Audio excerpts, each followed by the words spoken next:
a lot of top secret stuff.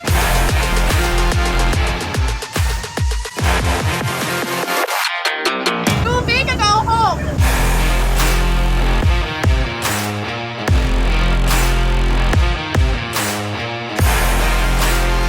This is the most advanced propeller manufacturing facility in the world.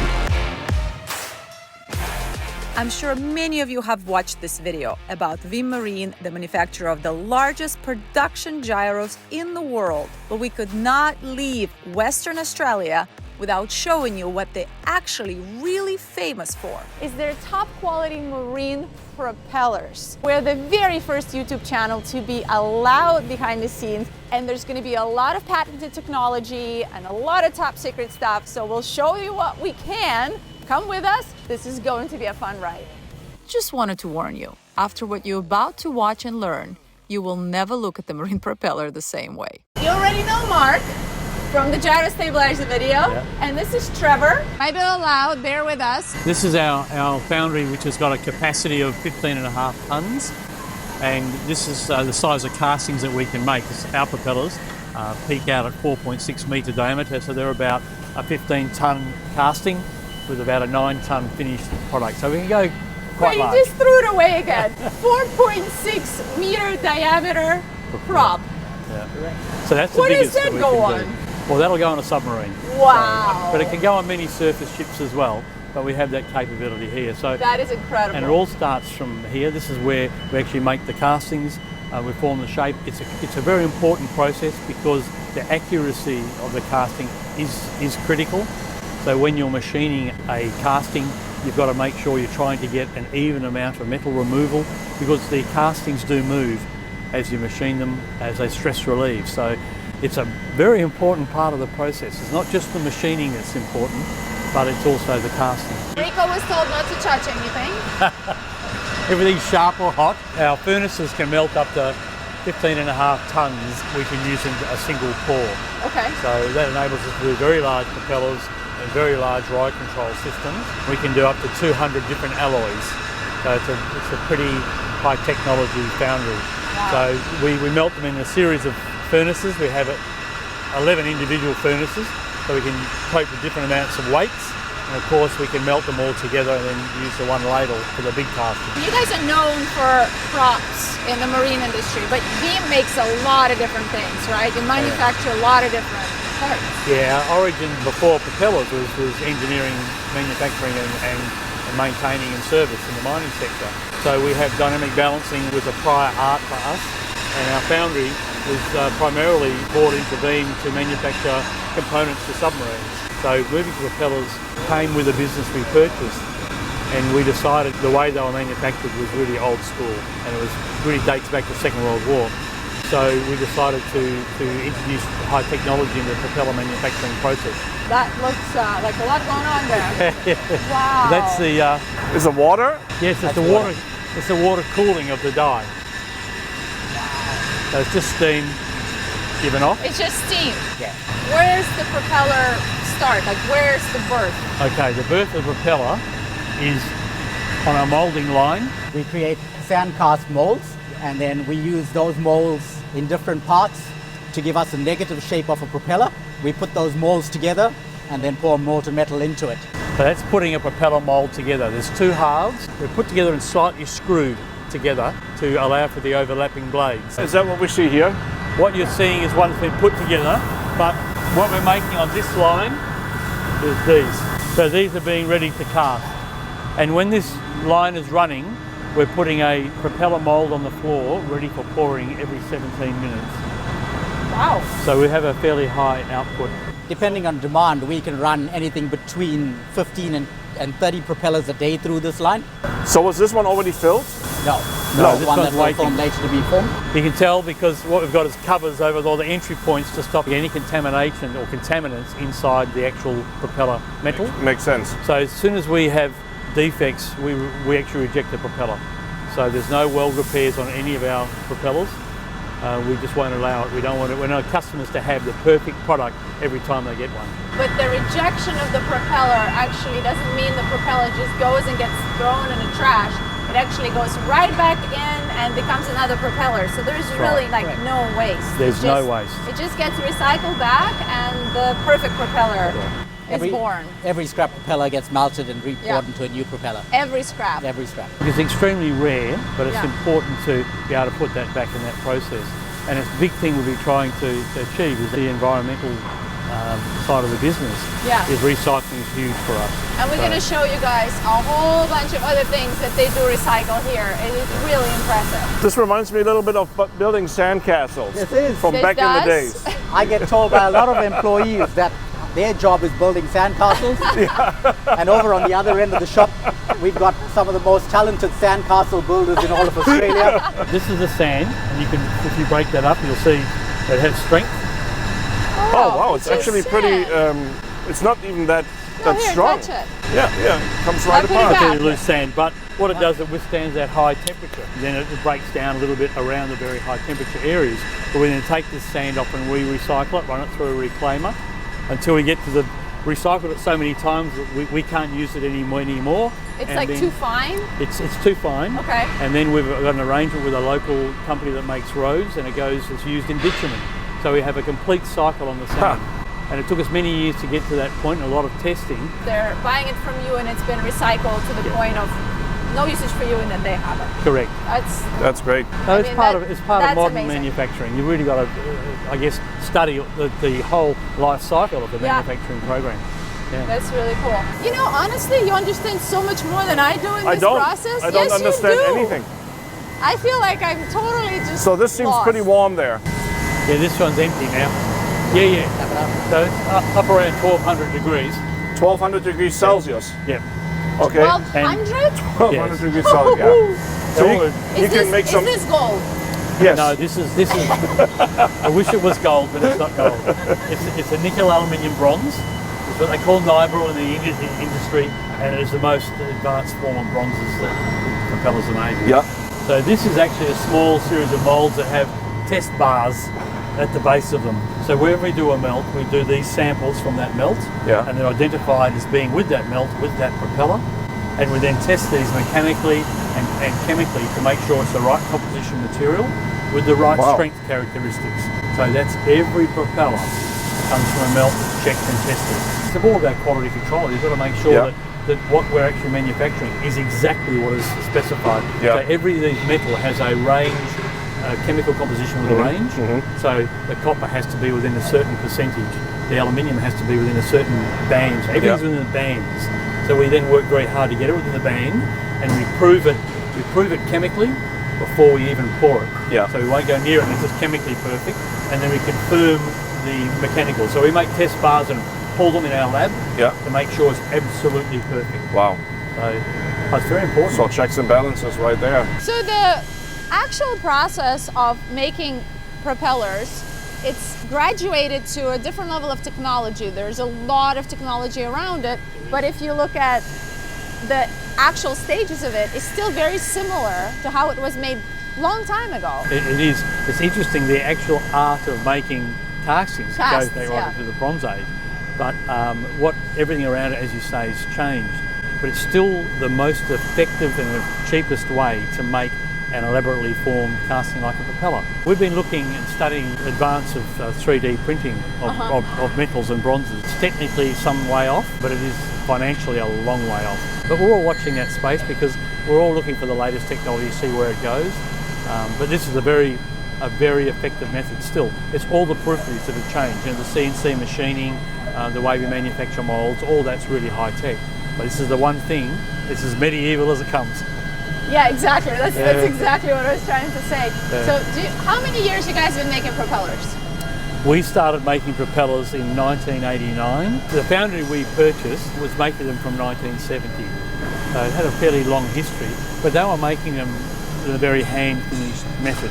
And because Veeam was involved in aerospace and high technology, we were very keen to see if we could advance that. So it was really, 1999 probably was the first steps of then bringing it to the modern age of CNC machining, and that's why we sort of pushed the technology from then on. Excelled into what you guys make now. Yeah, into advanced designs and the interceptor strip for adjusting the pitch Yeah. You can jump over the side We're of the going to boat. show you guys in a moment and explain all of that. While we're waiting for the exciting pour to start, let's pop in next door and chat about what makes Veem propellers so special. What makes the CNC propeller better? Why is it better? It is better because the accuracy of the machining process makes sure that the surface is to within microns of the design. So you're saying humanly it's practically impossible to accomplish that level of accuracy? It is impossible. It will make the propeller more efficient. It will enable the propellers to run at higher speeds. So previously, when propellers they're hand finished and profiled, they were capable of doing 35, 38 knots and then often ran into cavitation problems. So if you fully CNC machine a propeller, you can run up as high as 53 knots, which is what we've had. That's the fastest we've got to. That was on a 64-foot boat. But now we've got production boats running 45 knots that So are regularly let's produced. talk about the cavitation, because that's a very common conversation that it sparks up. Yeah. And is there a correlation between the CNC propeller and the, what is it called, hand Hand profile Yep.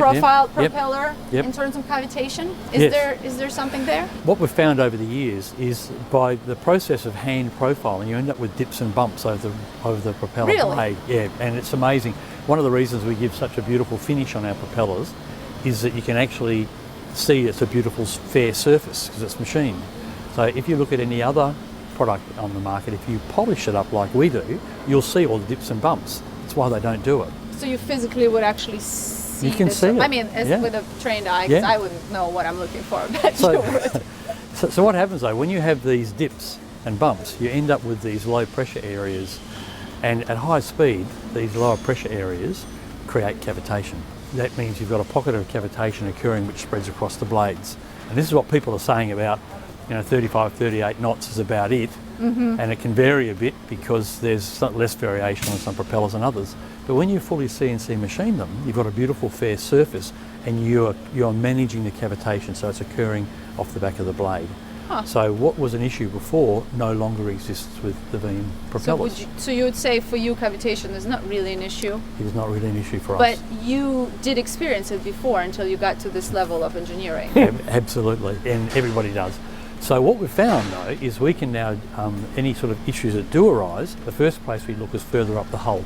So if there's a disturbance in the water flow further up the hull, that will create cavitation, which will then land on the propeller and cause a problem. That's a really important part of it. So there's a lot of good designers of propellers throughout the world, people we've met who've got terrific designs, and we have terrific designs as well, but the big difference is at Veem that we can actually produce those designs within microns. Within microns. That's right, and we can repeat that.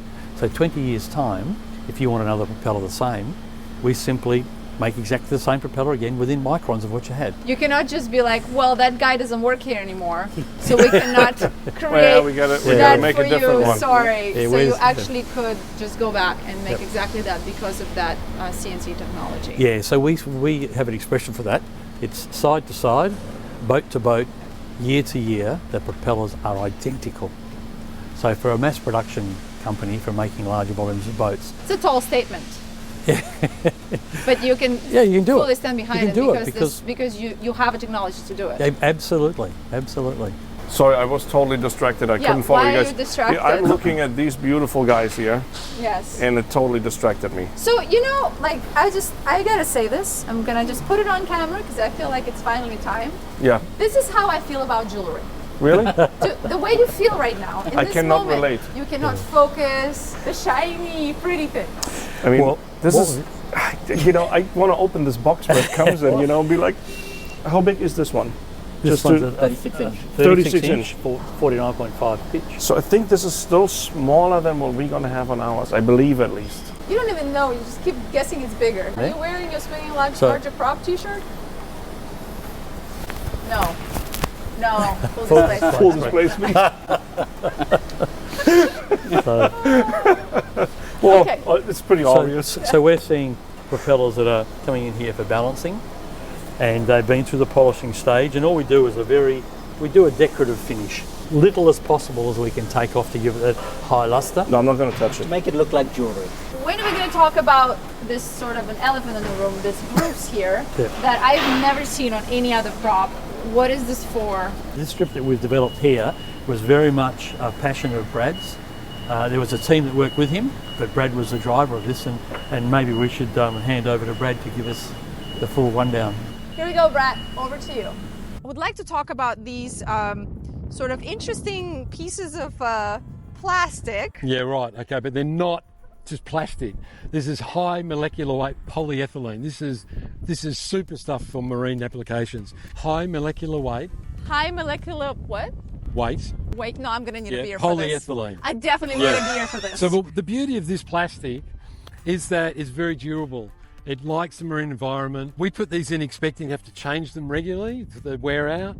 Our initial trials after burning a few $1,000s of fuel was that these weren't wearing like we thought they were. So this is actually the positive application of plastic in the marine environment. It is very much so. It's actually called the Interceptor. And fancy word for a plastic. If you look at it stick. carefully, there's actually a dovetail section at the bottom, and that slides into a dovetail groove on the propeller from the root to the tip on the pressure side of the propeller at the trailing edge. How doesn't that slide off? No, because it goes into a groove and it's held out by centrifugal force. It holds it into the groove. So the dovetail, That's goes enough. into it. Yeah, it works really well. It can't go anywhere. Yeah. What? And so what we've got here is that each colour of the rainbow has got a different height, 0.5 millimetre difference between it, happens to be in sequence of the rainbow. We produce a really accurate CNC machine propeller. But a lot of these boats, in the case of Viking, it's built in New Jersey in the Bass River, and you get ice in there, freezing cold. Might go down to Florida and the ambience change, the engines re-rate, put a tower on it, and the engines don't turn up to what they're supposed to turn up. So we can actually just push out one of these interceptor strips and put in the next size smaller. The theory on it is now really well known. Interceptors are used in a lot of places, helicopter rotor blades to interceptor ride control. And what it is the water flow over the pressure face of the propeller travels up and hits this interceptor. This interceptor sits upright at 90 degrees to the surface. And intuitively you think, that's going to cause a bit of drag. That's what I'm thinking right now. Yeah. But what it does is the water hits the interceptor strip and it's actually reflected upon itself, and you end up with a stagnant high pressure body of water sitting in front of the interceptor, and then the resultant flow is a laminar flow over it. So by changing interceptor height, we actually change the pressure face surface in effect to what the water flow sees. It only sees the flow water, it doesn't actually see the interceptor. I feel like everyone saw my reaction, but somebody should see So Rico's. you're technically creating a triangle, if you want to call it, since it's in a 90-degree angle, right? A triangle, like A water wedge. a water wedge, exactly. A wedge where the actual water which flows through, over the propeller, over the blade, it doesn't get hit. It just has a smooth flow right over. So you changed the angle of the blade. Yes, so we're changing the pitch. Virtually. Yeah, we do have some efficiency gains in certain applications, but changing the pitch of a propeller is usually just to adjust the revs for the engine manufacturer. So they're not overloaded, or you're not underpitched and you could go faster, but you needed more pitch on the boat. We also discovered that in a lot of the applications that we compete on, the faster boats, heavily loaded, often the propeller is operating in a supercavitating state. And that means that the back surface is largely in gas, the pressure face is generating most of your lift. And in those applications, we knew that cupping often helped in those situations. And you'll see that with some ski boats and other applications, you'll see some cupping. So this gives you that same cupping effect, aft loading of the pressure cycle on the blade. When we're talking 45, 50, 55 metres per second tip speed, we find the Interceptor works really, really well. You can change it without changing the whole props. Props are not that cheap. Well, and what's the point of going to all this effort to perfectly machine to accuracies in tens of a thousandth of an inch? We're talking very fine detail, make it super accurate. You spend all your life making accurate castings that don't stress relieve or that you understand where they're going to move as you're machining. So you put a lot of science into getting the geometry you think you're going to get. Yeah. The engineer's happy because he's going to make a fast boat using that geometry, but you want to repeat it every time. So machining's great for that, but no good if you've got to grab it and bend it to adjust the pitch. To adjust the pitch. So how easy is that to change these out? Okay, so normally we just say, look, just Diver? Yeah, diver, but realistically, most of the guys send the deckhand over or the skipper. Really? Free dive, and they just push out a strip and then go down and push in a strip. It's That easy? Yeah, minutes. How do you know which one to put? Okay, so we've got some software online. Our distributors know how to calculate it, but basically, you go online, you put in the details of your propeller, tell it how many revs you want to change, you tell it what colour strip's in it, and it will come back and say, change to this colour. So if you've got a blue one in, I'll say, pull it out and put a green one in. So it's pretty basic. Also, if you change the load pattern of your vessel, for example, I mean, you can just easily be like, okay, let's adjust the prop quick. Yeah. Be a little bit more efficient. Yeah, there's boats that operate in different conditions. You might be working in hotter climates, salty conditions. You might be up on the lakes or whatever, Fresh water, and your buoyancy changes. Sometimes the engines, derate on ambient temperatures and water temperature. And if you're doing, long, fast run, you might choose a different pitch on your propeller. We travel long distances in this boat. This has been around Australia a couple of times, been into the Mediterranean, been to the North Sea. So to get our ranges in Australia, we don't have a lot of towns that we can just pop in and fuel up. Yeah. We can be 700, to 1,000 miles between stops, and the only way you can do it is by going slow. So we travel at an idle 7.5 knots. A slight pitch change with an interceptor can make a big difference over Your range. Is it also an application for a full displacement speed boat? Very good question. It'll work in all ranges. Water flow is well known in slow speed and high speed. It does bring some specific advantages in aft loading the blade for very high speed work. But we found on the slow speed work, 12 knots, we've actually got charter vessels operating in the Kimberley region of Australia. They've just got long distances to travel and fuel burns everything for them. And they found that having the interceptor there, they could actually dial in the revs that they want to cruise in. And the importance of that is that they've got the crew up at night travelling, but all the passengers are down in the bunks at night sleeping. So they want to dial in the revs so that they get the least amount of resonance through the boat. These are large aluminium catamarans. Of course. So changing the revs, 20 revs. Makes a difference. Yeah, makes it quieter. Regardless of the interceptor height, the fuel numbers are almost exactly. It's fantastic. That's exciting. We'll talk about our propellers, I guess, at the factory. When did you guys start this? Well, it's actually been around for probably, I would suggest, probably 15 years. 15 years? Yeah, And we have never heard of it. Well, there's been pioneers that have been using this. This is why we're here, okay?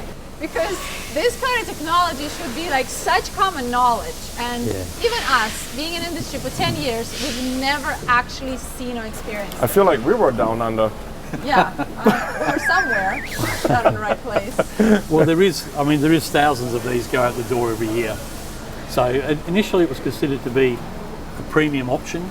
Yeah. But nowadays it's pretty standard. Now we get to see this on the actual prop. So what we've got is we're just bringing it out now. Look at this. Don't lose it. So there we go. So what happens is this is above the surface here, and the water comes back on itself, and that is the working part of the blade. So we use the working strip here, and we have a neutral strip, which is the white one in your hand, which is level with the surface because it's not doing any work. Got it. But you So just these are just to hold that there, basically, to Correct. have no option for it to slide at all. Yeah, and these are the type of colours that we can get. So these That's a are good the only example. ones that are actually doing the work. Yeah, the bulk of the work is done at a higher level. So we just push that back in, and we've got special tools for doing that. Oh, look at And that. supplied it back in a dovetail groove. And if you get it in right, then it just slides up in that space. Putting this in, this is the working side, and this is basically pushed in to fill that void. And you can change this to the colours to suit the necessary pitch you require for the prop, and the boat does not have to come out of the water. So there's this some one different here sizes, comes with actually. this size. Correct. For Yeah, often a customer will say, look, send me a range of strips so I can tune the propeller in. So I'll send them a range of strips so it makes it easier. And this is some of the colours we've got. So there's actually five different colours. 5 different colors. Yep. It's just pretty fascinating that something sort of so simple looking could make such a difference. It's amazing. Just trying to comprehend how somebody just go, what if we just took a piece of plastic, shaped it oddly, and then just created a groove, and voila. Yeah, that's probably why I'm not an engineer. Speaking of Veem always being ahead of the game, coming to you from the future, since we left Australia, there's been a major development in the Veem propeller world. And we are at the Fort Lauderdale International Boat Show, about to walk in to Sharrow Marine booth to tell you guys about this huge development. So I'm going to introduce you to Greg, who is the inventor of Sharrow Props. What's your official title? I am the founder and CEO of Sharrow Marine and Sharrow Engineering. He's a big deal, basically, a big deal. Elevator pitch, super quick. What is this? What makes it so special? And why does it look like that? So what we have done is we have figured out a way to more efficiently accelerate water. And if you look at the blade, you can see that it has not a traditional tip. Because we don't have a traditional tip, we don't have traditional tip vortices, and we don't have traditional tip vortice cavitation, which is a huge source of induced energy loss. So by not having that, it gives you incredible range, incredible efficiency gains, and it also gives you a much quieter, smoother ride. People have been asking about an inboard Sharrow propeller from the very first day we announced the Sharrow prop 3 years ago. And we've all been telling them, it's coming, it's coming, it's coming, it's coming. And we started talking to Veem in the beginning of 2023, and we started discussing the potential of a partnership and collaboration.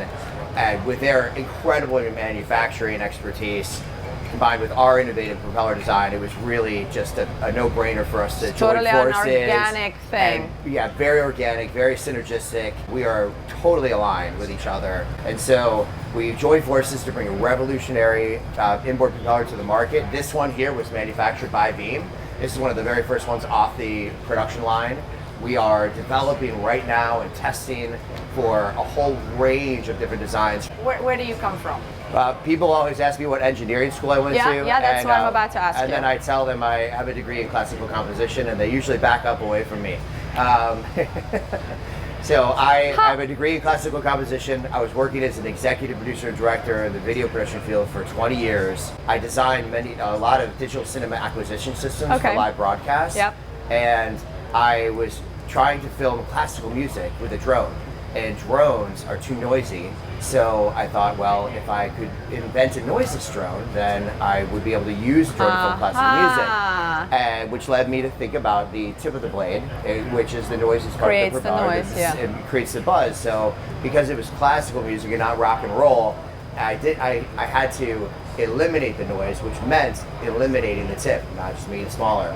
So I asked myself the question, what would a tipless propeller look like? How would it function? I went to bed asking that question. I woke up the next day asking that question. And while I was walking my dog, this idea popped in my head. That was 10 years ago. Now we have over 160 patents around the world. We cannot make them fast enough. Now with Veem, we can start to make the inboards very, very quickly. So we're really excited what that's going to do for the industry and ultimately for our customers, because the customers are going to benefit so much, and wildlife are going to benefit because of the noise reduction.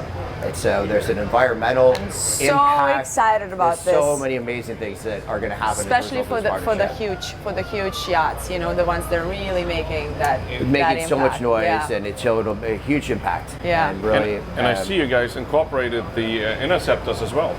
Yes, Veem has the interceptor technology, which everyone knows very well. Which you guys just watched in the video. And incorporating that into the Sharrow is a really, really unique thing. And this goes back to the synergy between our two companies. In both of our combined DNA is the innovation bug. We both want to innovate really quickly. So you put both of those companies together, and it's we are greater than the sum of both parts. I think you guys are on the way to change the world of propellers.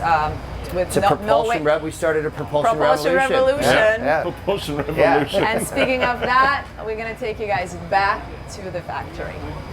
So we balance every single prop dynamically, making sure that from a balance point of view and a noise point of view and a vibration point of view, that Veem props are premium. And the interceptor strip then adds to that, and that the customer doesn't have to change that balance in any way from a pitch perspective. They can just change it with the interceptor strips and not affect the vibration quality that we produce. So when you talk about balancing, I mean, I have sent plenty of props out to balancing after somebody hits something and so on locally at a shipyard in the US. Is it something you can, if you want to compared to different industry, like balancing a tire, like in a tire shop? Very similar. So in manufacturing processes, especially like the handmade processes that Mark was talking about, you introduce imbalance by different blades having different amounts of material taken off it. With a Veem propeller being CNC machined, that effect is a lot less. And even though we micron tolerance create each blade equally, we still verify the balance dynamically, exactly like you would Every with a single tire. prop. Every single prop. And we balance to a much higher tolerance than you would a car tire, for example. Yeah. Dumb blonde question. What does the balancing actually mean? It means that the centre of mass, Yeah. I'll get technical, centre of mass is the same as the centre of rotation, so you're not getting any vibration. So if you have it like in your car, Yeah. you feel, particularly the front wheels, you feel the steering wheel doing Yeah. this. So you do exactly the same thing, but the propellers, you've got to move between the blades just a little bit here, a little bit there, because you've only got particular spots you can actually do the correction, whereas on a wheel you can put the wheel weight anywhere you like on the wheel. I understand. It's easy. When you put on the end of your propeller shaft, there's some vibration comes from the mass imbalance if that's wrong, and there's also vibration caused by a hydrodynamic imbalance, which is when your blade profiles don't match from blade to blade. So with CNC machining, you don't get that. So once we've done our little bit of mass correction, got it all beautiful, you've got your imbalance caused by the mass perfect, and you've got the hydrodynamic imbalance perfect because of the CNC machining. That means when you put them on, they're smoother and they're quieter. So these always go smoother, quieter, faster, So and that's what's important. since you guys building them to that high spec or that high of a standard, oh well, we got to show that Wow. quick. Sorry, That's pretty. Oh. it's a fan. Wait till one of these big ones is spinning. That is It's a hurricane. insane. Yeah. So now the Everything is machine is pretty flying. much checking, okay, is there still some intolerance That's right. in some kind of way? If I have Veem propellers and I hit something, I have an incident. Yep. What happened? Can I have a local shop actually take care of it, or do I really just send this one back and put a new one on? What would be the procedure? Normally, for instance, in America, we have about 12 distributors of our product, and they all use prop scanning equipment, which is very, very accurate, Yep. and they're very highly skilled. So they can actually bend it back to where it needs to be. They scan it and check it, keep moving it, and then they just very gently blend it so it all works as well as it can possibly be. So we can't say it'll be quite the same as a freshly machined product, but by gee, some of them, they're very, very good at what they do. So this whole thing, what I've usually seen, they're just like hammering on the props. No, They I don't guess, hammer on the blades. No, but what? Like I've seen them with hammers around the props. What do they do? Trying to get them off. Yeah, if they're moving, and we've, funny what you say that, we've just released a new range of special tools to remove and install Pullers. propellers. So you can simply bolt them on and that pops off, and you can also put them back on the same way. No more hammering. Really? We don't want any hammers That around looks propellers. very violent, and I Yes. always wonder, like, so they Yeah. do all this work, all this balancing, and then they have this very barbaric And you way get the of shipyard worker removing coming them. and destroying Yeah, it all. just destroying it all. Yeah, it is of concern, and they are such a precise part, and it is necessary they are precise, that having someone taking to and then hammer Yeah, breaks your heart. yeah, And that- definitely. We talked about changing it to different pitch. Like, how far can it go actually? Like, I mean, what are we talking about in terms of Yep. the wedge you can create? Generally, we can get about 3 inches of pitch change, which is quite a lot. Wow. 3 So inches? 3 inches of pitch difference between lowest and highest. So it's not often you've got to do that, but it can be in extreme circumstances. But we found to be no loss of efficiency in that range. It works out really well. I spotted it. What is it? That's a flywheel from a Oh, gyro. the And while we're gyro. here, there's something we're working on at We've the moment. seen this before. This is you've seen this before. This is a small gyro flywheel being balanced, dynamically balanced over here before it goes into a gyro shell. So Small. same thing there. They're like to such. I mean, they're going to be pretty accurate as well, right? It has to be extraordinarily accurate, and I won't tell you how accurate it has to be because that's one of our trade secrets on this. But if Well, if they're it's a not secret, right, you can't tell us. yeah, of That's what course you just do, said, amongst you friends. But if it's not right, it will resonate right through the boat. So it's Wow. critical. Our studies have shown that it's critical that you balance them to particular standards. Yeah. And how accurate do You they can have to tell be? me, like, how accurate? I was trying to do reverse psychology, but you destroyed it. Anyways, that didn't work out. Sorry, gotta stop you guys again. Isn't that how the company started? Partially with Started here. Cardan? Yeah, the section's right here. You're still manufacturing Here what, we are now. what So- your dad started with? Yeah. So Dad started dynamic balancing, which we've just seen on propellers and flywheels, and also rebuilding drive shafts for trucks and earth moving, which is what we're doing here. And there's 2 more here. These are more earth moving style shafts. And the V And we legacy rebuild them. lives on. Yeah, it's 55 odd years now. Wow. I'm training the next generation to do it. Hey, you know what? They're still going to be used on all kinds of machinery, That's including right. Yeah. our H1. Oh yeah, that's true. Yeah. The Hummer, yeah. Okay. All right. Where are we going next? Sorry. Okay, it's time to head back to the foundry for the pour. So what happens now? They bring over a ladle into which they tap out the molten metal into. The ladle then gets gas, and from there, all of the impurities are then screened off the top of the metal. Yeah. The metal is then ready to be poured into the mold after that. So he's going through a preparatory process now of making sure that his temperature is correct, his ladle temperature is correct, and his metal temperature is correct. Wow. So where does it get poured into? We'll bring over a ladle on the train in a minute. Oh, got it. And the mat on top, which is laying there, the white mat, is just to keep the literally to temperature? keep his temperature. Okay, got it. Over on the other end of the building, the ladle is being preheated so that when the metal goes into it, it's not a reaction with the ladle. So he's checking the temperature? That's him checking the temperature right Got now. it. So the crane's on its way down to the back at the minute, pick Yeah. up the ladle off the heater.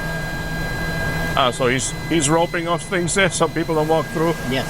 Every pour's got to have an exclusion zone Yeah. where the ladle's got priority into where it moves.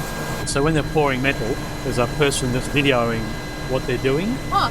So that means that if there's any issues with a casting that comes out, Yeah. they can actually go back and review their footage, Yeah. and they can see if anything untoward occurred during the pouring process.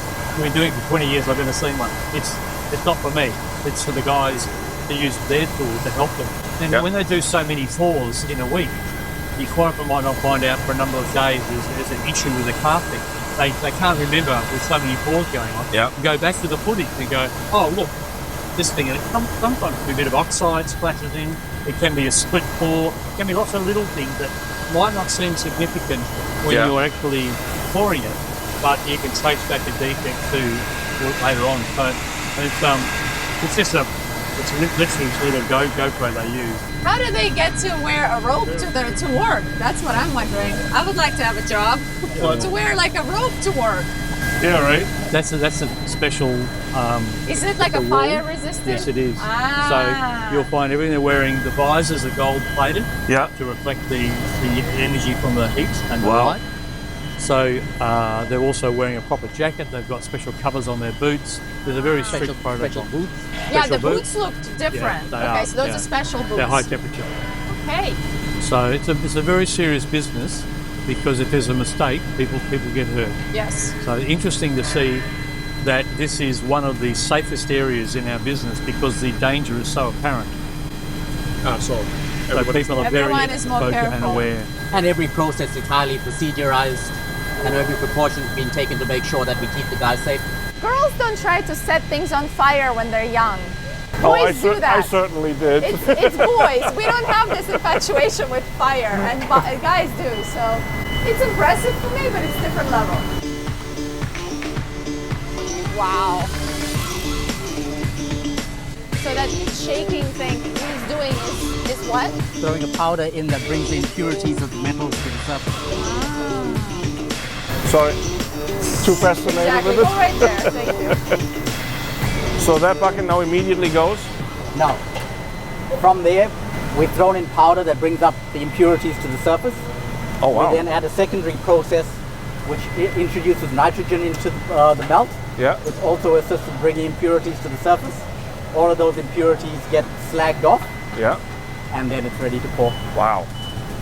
So the next step takes about 15 to 20 minutes depending on the size of the ladle. Yeah. We'll be introducing nitrogen into the metal to float off the impurities.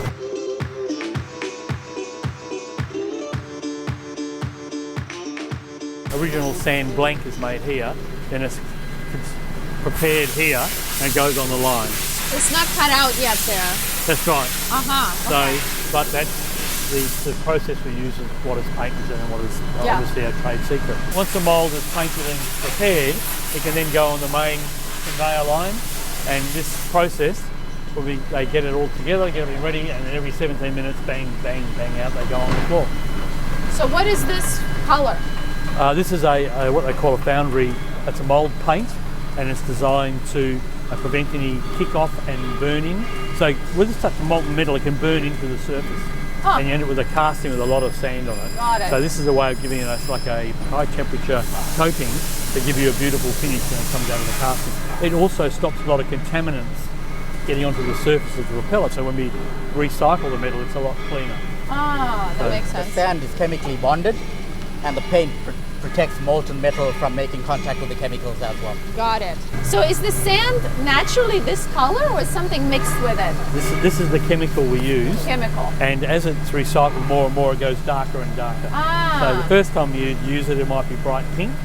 So, and that we do use that in some of our processes, but then we recycle it. So you'll see different shades of colour. That one of these moulds might be slightly darker than the other. This is the larger casting floor, and you can see some of the boxes over there, steel frames. Oh wow, that's huge. That's for a big casting. This one here is a bit smaller, and you'll see the dome. We're actually making a gyro shell. So we're casting one here, probably later on today or tomorrow morning. So that will be an aluminum casting. Okay. So we do a wide range of work, and we recycle all the recycling gears in another room behind here. And we've finished casting. We bring them up here.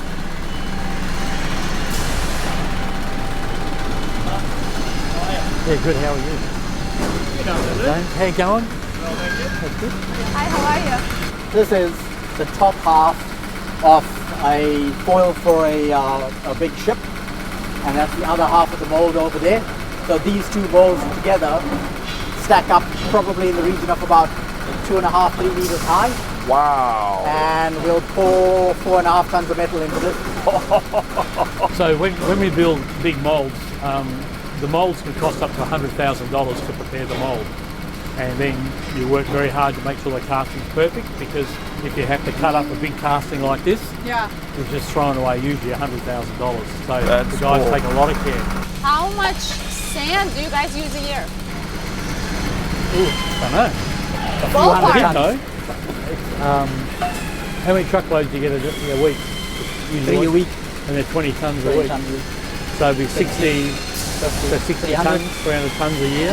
How much? 300 tonnes a year. 300 tons of sand a year. And that's, ballpark? and that's what goes out to make bitumen. Wow. Well, no, the other question would be, how much liquid metal are you going to go through a year? On a bad month, we pour 100 tons. On a good month, we pour 150 tons of metal a month. Wow. So it's a pretty busy process. Wow. So, It's like every boy's dream. Yeah. Oh yeah. Kind of is. so we have a knockout area. So this is what, when we've removed the castings, this is all the burned sands. So that will then go into... So the molds go on a shaking table, and the sand gets knocked off the casting using a vibrating table. That's how you get him out. So we've shaken it, all the sands come off, Yeah. it's gone down there for recycling, and the casting is sitting there, and that'll now be processed, and the excess bits will be cut off. Like all the machinery. Yeah. So that's not really liquid anymore now, or is it? The bits on top are actually just red hot oxides, so they're solids, Yeah. and the liquid metal is below it, and those oxides are also reclaimed. So they sit into a specialist reclaiming company, and they repurpose it. So there's still a lot of bronze inside those oxides. Got it. So you don't want to throw it away. No.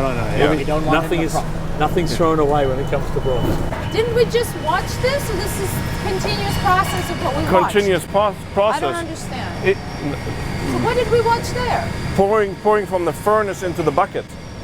Now the bucket is putting it into the actual mold. into the mold. And this guy is just measuring temperature all day long. Yeah, because it's got to be precisely within a band. Got a really important Otherwise, job. absolutely, otherwise the casting material won't run properly. And you can end up with cold folds or porosity in the casting. It's a very critical process. And the other guy could be your understudy because he walks around with a GoPro, video filming all of our pours. Okay, well, we'll see about that. Oh, I see the GoPro. Yes. Yeah. Right there. He even recorded the temperature with the GoPro. Did you see it? He took the GoPro, put it on the screen, and put it back down. There it goes. It's a carefully choreographed process. And you'll see there's a brown paper bag on top. What is that? It's a pre-weighed amount of exothermic powder. And you'll see that when they finish, they pop that on top of the casting to give off heat, extra heat.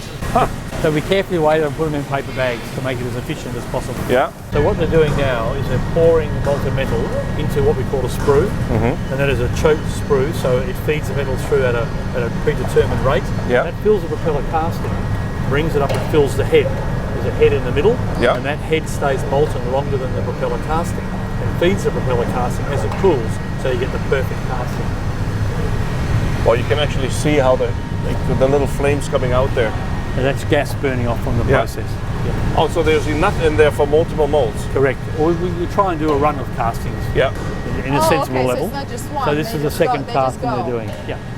Does it get old for you? Oh, never. Never. I can stand here all day. Never. Casting. That's how I kind of feel right Something now. Like, I would amazing. be like, yeah, let's okay, next one. I remember when we first bought the foundry as young men, we'd all jump in the car and go to the foundry and watch a pour. It was so fascinating. This is something about liquid metal, like it's. And guys. I don't know. Yeah. It's just. I think it's that humans came up with a process to be able to melt something so strong. It's almost like a power trip. That It I is. think is what we're fascinated Well, by. you can feel the heat coming from the bucket. Oh, I feel it from the bucket. Yeah. So there it is. So you've seen the whole process. Yeah. Amazing, That's pretty cool. amazing. From the Bronze Age to the Space Age, let's go watch some robots at work. If you stay away from the casting, that's what we do. That's our laser guided forklift. So you have a robot. It's completely automated. It's Correct. picking it up, dropping it off. Yep.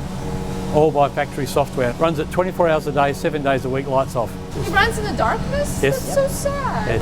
That's so sad. It doesn't You mind. need to buy him from a friend. So he's have- bringing it to the next step then. Correct. We've developed factory software, which is a predetermined production path for every machine, and the laser guided robot operates according to that schedule, and it will unload and load machines day and night. So the people that work in the building are really attending the machines, making sure it has the right tooling, the right coolant, and everything's running correctly, but they don't actually operate the machine. So is there an actual person that's assigned to scheduling that specific robot? Because it's all different sizes of props, and It's all fully automatic. It so knows what nobody size needs propeller. to assign him which propeller he takes on next. No, it's automatic. It knows which machines it will go in, and it goes to the next machine available of the appropriate size. Wow. And it's all pre-programmed in. Once we've cast it, we know exactly what propeller it is, and that identification follows it right through the process. So how long does that process here take? It varies obviously on the propeller of size. course, it varies so on the can size, I be anything guess, as small as a few hours to 16 hours, depending on the size of the propeller. So this particular building operates up to 2.2 metres in diameter, which is the bulk of the production. We have 6 full-time production programmers that develop software, and in some cases, they're written programs that write programs, and that's when the true automation comes in. Wow. So it's a matter of you're spending time to develop that when you're going to a more mass production. So everything which gets grinded off, where does that go? Every propeller gets machined. The shavings then get collected and recycled using this machine. But the shavings, what does that look like? We have some in the bin over here. So these are collected on the back end of every machine. Unfortunately, in the machining process, it picks up coolants and oils. And if we were to recycle that straight away, that would be very combustible in our furnaces. Yeah. So what we do is we've developed a process which briquettes our shavings and removes the oils and the coolants from that. No way. This is very pretty. And we end up with a solid briquette, which is free of oils and coolants, which we Wow. can then reuse in our furnaces and make them into new props again. In essence, we turn This to this. into this. So that's dirty, that's clean. And this is also very dense. So the Look amount at of it over power used to melt this Yeah. ingot is far less than this. Oh wow, all these pellets. Bucket of gold. It's a lot like making a cake. Okay. Yeah, and you've baked cakes for many years, so I'm pretty sure you got the recipe down by now. We have, and we can once we get a melt there, we can actually also alloy that melt by adding. We might add some nickel, we might add some more copper, we might add different aluminium to get the perfect blend. It's all about getting the melt as accurate as possible. It's always got to be within those chemical limits to be the perfect material. So it's as strong as it can possibly be. When you think of like quality high-end props, there's not that many manufacturers. No, but what Just you're a seeing handful. here, this is the most advanced propeller manufacturing facility in the world for bronze monoblock propellers. Hence the top secret feel of a lot of different proprietary technologies you have. Yeah, we've written a number of patents on what we do, but it's just important to keep all that intellectual property confidential. And we've got very good designs, but the manufacturing is very, very advanced. And it's been Veeam's competitive advantage for the last 20 years. I mean, you have a room of a whole bunch of different machineries that worth how much money? That's my $20 million shed. No, really? So it is, yeah. So Wow. that's just the machinery in there. Just the machinery. So we have other propeller manufacturing machines. for And bigger not propellers. to tease everybody right now watching, but we were actually able to see it. We just not Couldn't take allowed the to camera film in, but signed NDA and mouth is closed. But what I find fascinating is that what we just came from, the foundry, and Sorry to interrupt you, but the robot is working behind you. That's all right. We're on its way. Here it comes again. So if I get in the way of him, he'll stop. It'll stop. I don't know where coming to us, or- I don't know where he's going. Might do. Oh, snap. It's almost a little overkill. This thing is huge. Well, there's some big propellers there. And the reach, it needs to reach up all the way to the top shelf. Yeah. Don't be jealous. He's very strong. Yep. And another propeller goes somewhere.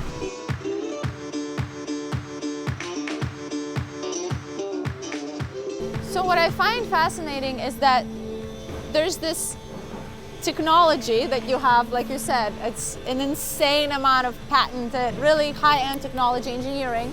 And then we just experienced 3 guys are still pouring and doing all this process by hand. There's a lot of craftsmanship involved in it. What I didn't know is that the propeller manufacturing at your level, that you cannot just do it one way or another, that you still have to have this blend of human touch and this high-tech engineering. Some processes you can never fully automate, and this is one of them. But wherever we can, we introduce technology to make the product more accurate, to make the quality better of material. We're progressing. We're progressing in every little part of it, and we have some ideas on how we can bring some of that process you just saw up to more space age. So it's a continual improvement process. So what it enables us to do though is to produce overall, a propeller has come from being a hand-profiled casting to being now a fully CNC machined part. I can tell you in 20 years of making these, we've only ever had one propeller come back because it had In 20 years, you had one come back. It had a stain on a blade, and we went all gone. So these ones are finished? Just come. Oh, look at that. It's gone through dynamic balancing, so it's been balanced, and then it'll just be final tidy up. Then there'll be a die pen inspection, and then packaging. So these are So almost finished. these are being crack tested now. Yeah. The next phase. You said crack So tested? we do a die You penetrant. didn't do a good job Crack- holding that crack up. inspection. I think you missed. Yeah. They'll forgive me. So I'm sure. they're getting die tested to see if there's any damages to the props. Any sort of defects in the Yeah. casting. So this is packaging. This is where we package all our propellers. Look how pretty these are. And they are all done in waterproof boxes so that it can be stored for the time they need to in the yard, and they are foam filled, and we can show you one a little later on. So this is 2. There's 2 propellers there. There's a pair going There, for okay. a pod drive. They've got to be held securely, so we use a 2-pack foam, expanding foam, so we can grip it and contain it. Wow. Crane. But first, what's with the bell? It looks like a very big bell. To commemorate the centenary of the finishing of World War I, they commissioned a new bell for the Perth Bell Tower. It's a 6.5 ton bell, and that's the pattern for it. It's the largest working bell in the southern hemisphere. And the frieze, the art frieze on it, was produced using 3D printing, which we did here. I'll take you in and show you the printer. This is really interesting because we can show you. It's very serious because you cannot enter this without management authorization. Yes, That's what it says? That's what it says. So this is a really great example of new technology and old technology. Yeah. So we're seeing here a traditional pattern shop. We used to make timber patterns. Yeah. So for castings, and now we're making 3D plastic printed patterns. And this runs around the clock, lights off. Comes to work every day. Comes to work every day. Works all day. Doesn't go home. Never late. No, this is a 1 metre by 1 metre by 1 metre cube, and we make it in segments, and we can actually dowel and glue them together to make a big pattern. So the big blade I'll show you shortly, the pattern was made in here in segments. Wow. And this is what we used to do years gone by. So what happens to this now? Well, we still need to make associated pieces for the casting process, some of the runner bars and things like that are quicker to make this way. It's important to have both. So they're coexisting at the moment. Yeah. And what will happen is there's lots of wooden patterns around in existence, as Trevor said. We've got to fix them and maintain them. So you can't do that here. It has to be done traditionally. So, but we're always incorporating the new and the traditional. So this is a great little piece. But obviously this is the future. This is where it's going. It is indeed. And it will move to metals as well at some stage in the future. There'll be a breakthrough at the moment. Well, the testing we've done shows it's perhaps not ready for production that we do, but certainly it's ready for patterns. So there is as strong as timber, and it's much cheaper to make, and we want to be as competitive as possible. Why is there a crankshaft here? Balancing. What's that? Balancing. Yeah.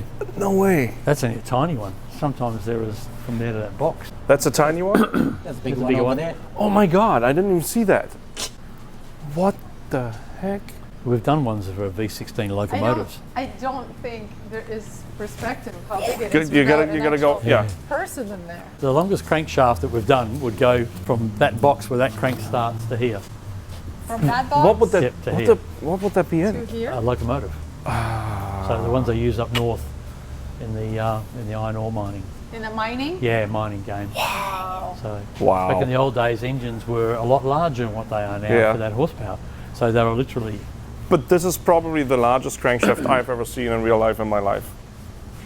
Oh, well, Wow. us, that's probably what we call a That's a mid-size. medium, yeah. So It's like a toy store. I know. It's a boy's own, isn't it? Oh my I God.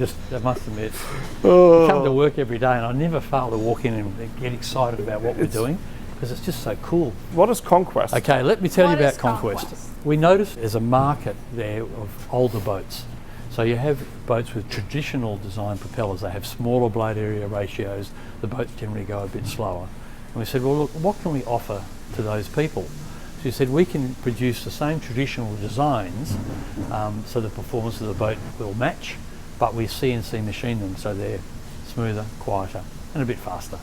Off the shelf, or how does this work? Yeah, we stock them here and in America. Okay. So we have one of our distributors carries stock of them, and it's just there to replace the boats from, there's plenty of boats out there still Oh, yeah. from the 60s, the 70s and the 80s that need props. Yeah. And they might not always want to go to the high blade area ratio, high performance propellers. It's a cost thing. Or they can damage prop, or because they right. really completely just Yep. damage. It really needs a new prop. Yeah, so they're the different price point. Yeah. These are more of the traditional design, so they're cheaper to make. So it's another offering, and we wanted to make sure there was a difference in the brand between the Veeam high performance propellers and a Conquest, which is a traditional replacement propeller. But still with the accuracy of the CNC machining. Absolutely. Probably better than most of the old So traditional if you're propellers taking an around. old traditional propeller and changing to this, you're Correct. technically upgrading. Yeah, they are upgrading, but they're upgrading a small amount. Yeah. And it's a price thing. So they can upgrade more if they've got a higher blade area ratios, they can achieve Well, more. you're spoiled. You have these Yeah. very high-tech propellers. yeah. So yeah, of course you're. But for most people, and they coming This would up, be an upgrade, this yeah. would be an upgrade. Yeah, Already. it is. Yeah. For sure. It's smoother, faster, quieter. Oh, these are all the Conquests. Yeah, that's kind of like something we had on our old boat on the Meridian, size-wise saying. and look-wise. Traditional props at Veeam quality. I think we had a 3-blade, if I'm not mistaken, actually, not a 4-blade. These are also Conquests? Oh, they're actually going up pretty big in size. What we've got here is a gyro shell that we're scanning with our $500,000 laser scanner So at the moment we're checking for perpendicularity and for bore size, so we can make sure that the accuracy is there when we assemble the gyro. We can scan this and it will create a 3D model, and if we choose to, we can actually 3D print that shape again on plastic. Oh wow, no way. It transfers straight through to the 3D scanner. Look at this. A very expensive version of this thing that I just had at the dentist. Yep. Where they just scanned my whole mouth and it was a 3D model. Yeah. Well, this one is accurate over a much greater size. Yeah. So we can do probably Huge. up to about 4 metres by 3 metres would be about the size that we can do, but very accurate within that range. So when we're making high precision controllable pitch propeller blades, which we're doing now for the Navy, is we can produce them to the accuracy required and check them and verify them. Very, very few pieces of equipment in the world that can measure to this level of accuracy on this size. So what would be the purpose of creating this in the 3D printer, just to kind of check it before you...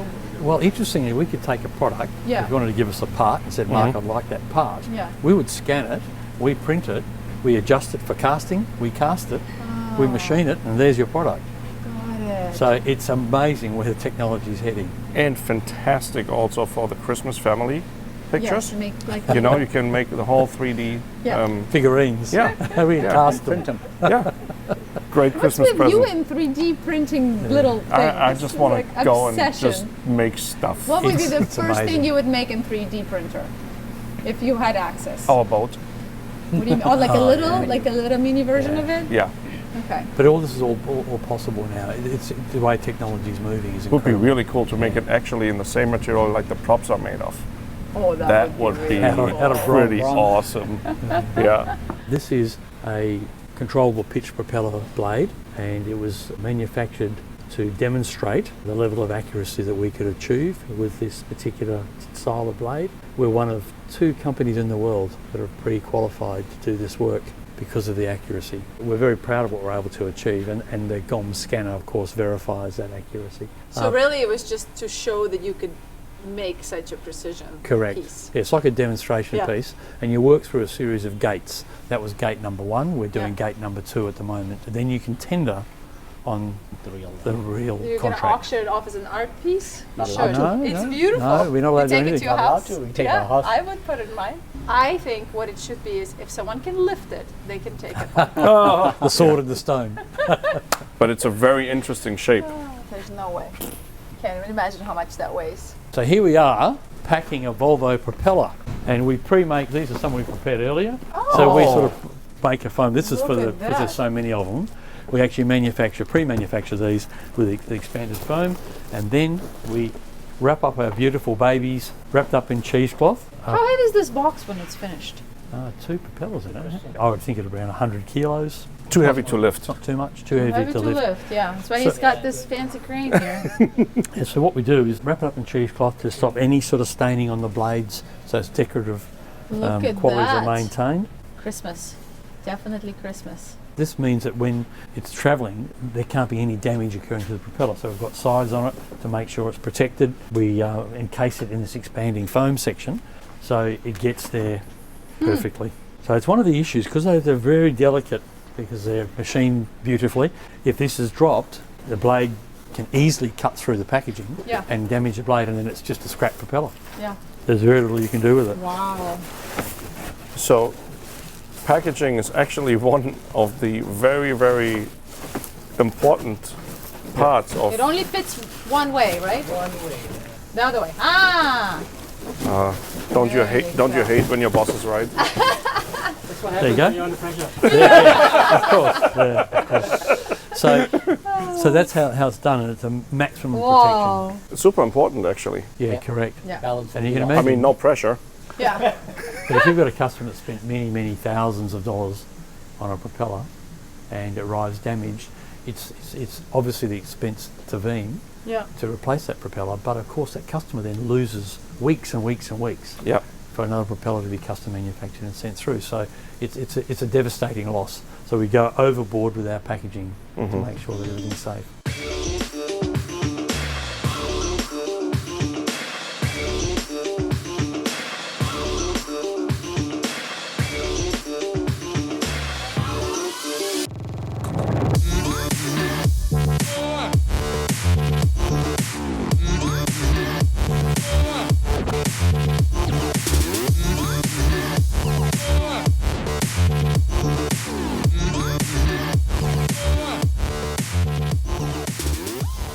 I actually want to know, put it down in the comments, how many of you watching have never heard of this Interceptor strips, and this was completely new to you, and you're just as fascinated as Rico and I. Put in the comments, I would like to know. We're just the only two living under a rock. Thank you for having us. We really appreciate you guys kind of opening up that curtain and letting us peek in as much as you can show. It was such a blast. Thanks for having us in Western Australia. Oh, thanks for coming and having a look. I know we're a long way away, but we're very proud of being able to show people what we can do. And yes, we do apologise for not being able to show you our secrets, but that's what we have to do. No need to apologize. I was trying. Who knew that there's that much ingenuity coming out of Australia? I am absolutely blown away by everything I've seen on this trip. Thank you guys. Look forward to making your props. Thank you.